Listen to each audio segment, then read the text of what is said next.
Syederalun, mantan kombatan GAM yang dipercayakan sebagai petugas keamanan di rumah tahanan negara IDI, Idris AB alias NATO 40 tahun, berhasil menggagalkan upaya pelarian 5 narapidana rutan IDI pada Senin 20 Maret 2017 sekitar pukul 14.30 waktu Indonesia Barat. Kelima narapidana yang berupaya melarikan diri dan telah diamankan kembali yakni Sofyan bin Yakub kasus ganja, Masudin bin M. Nur kasus sabu, Ridwan bin Abu Bakar kasus asusila, Arif bin Abdullah Ahmad kasus asusila, dan M. Jafar bin Awahab kasus ganja. Pas lagi duduk nonton TV, ternyata ada kelihatan di sana ada melari.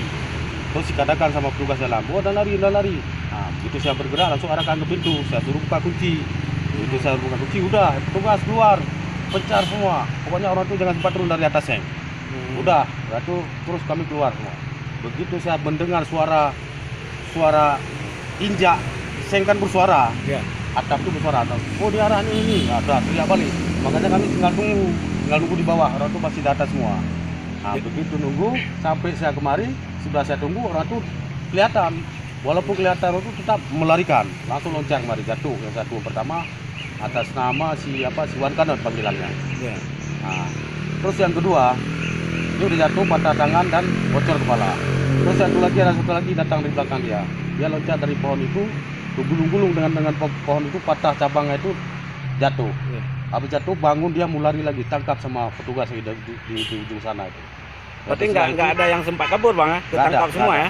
Itu sementara yang di atas, yang di dua lagi, yang di atas itu nggak sempat turun, masih di atas, cuma yang dua aja. Yang dua ini sanggup kita gagalkan.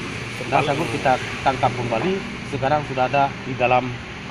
Saat ini kelima narapidana tersebut telah diamankan ke dalam rutan untuk diperiksa lebih lanjut. Dari IDI Raya, Seni Henry, Serambi On TV.